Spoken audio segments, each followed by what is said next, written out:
They began arriving at Angel Stadium in Anaheim early in the morning in a steady stream of shiny SUVs and sports sedans that lined up in neat rows and quickly disgorged their passengers, a decidedly upscale mix of young families, middle-aged couples, and singles of all ages, most of them appropriately attired for a balmy spring day in colorful shorts and T-shirts or tan-revealing sundresses, flip-flops, baseball caps, and sunglasses. Some hurried inside to stake out the better seats next to the dugouts and behind home plate. Others lingered in the parking lot and clustered around barbecue grills and coolers, or tossed frisbees, or lounged in beach chairs and sipped sodas in the warm Southern California sun. It was a picture-perfect day for the ballpark, and the Orange County suburbanites were out in force. But it was not to see their hometown Angels, who happened to be playing in Oakland that afternoon. On this particular Sunday, April 17, 2005, baseball was giving way to worship and to the 25th anniversary celebration of probably the largest, easily the fastest growing, and arguably the most influential evangelical congregation in the country, Saddleback Church in nearby Lake Forest. Renting Angel Stadium had been the idea of Saddleback's 51-year-old founder and senior pastor Rick Warren, a man well known for thinking big. It was Warren, after all, who in 1980, fresh out of a Southern Baptist seminary, audaciously announced to a handful of worshipers that the church that they were starting from scratch in his tiny apartment would one day number 20,000 and would occupy a 50-acre campus. In 2004, they surpassed that goal.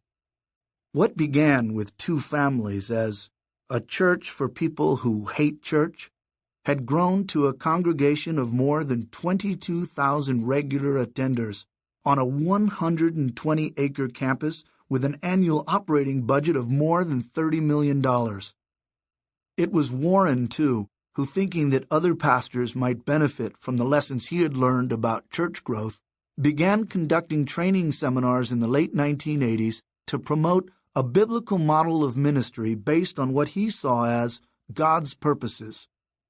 In 1995, he explained that model in a book for pastors entitled The Purpose-Driven Church.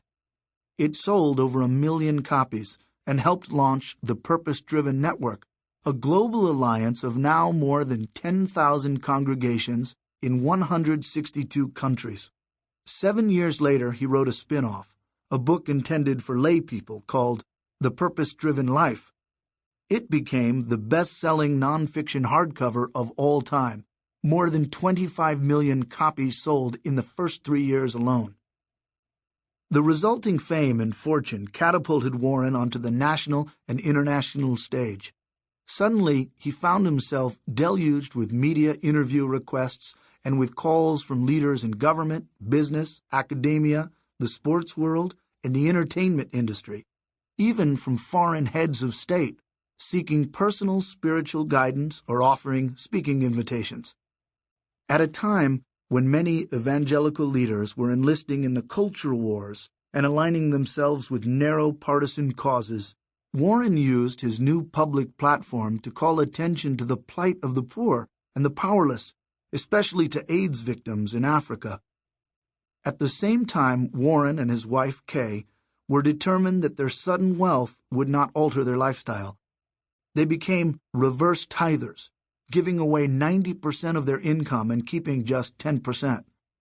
Most of the proceeds from the purpose-driven life went to establish nonprofit foundations for AIDS relief and for pastoral training. Warren gave back the salary that his church had paid him over 25 years and began working for free. The Warrens stayed in the same unpretentious house in a hillside subdivision and continued driving the same Ford SUV. There would be no yachts, no vacation homes, no expensive wardrobes. All of this, of course, was seriously abnormal behavior, and the world soon took notice. Here was an evangelical leader, a Southern Baptist no less, who simply did not fit the stereotype of the dour religious right activist or of the money-grubbing TV preacher that so often seem to dominate media portraits of evangelical Christians and their leaders. Instead, Warren represented a new and more winsome breed of evangelical. Theologically and socially conservative, yes, but far less political and far more positive in engaging the broader culture. Suddenly, Warren was on the media's radar screen, and he quickly became a familiar face on Larry King Live, Good Morning America, and other national TV news and public affairs talk shows where he affably offered a fresh evangelical perspective on topics ranging from euthanasia and the Terry Schiavo case to the meaning of Christmas and the role of faith in the aftermath of 9/11. Warren was on his way to becoming, as Fortune magazine would describe him, secular America's favorite evangelical Christian.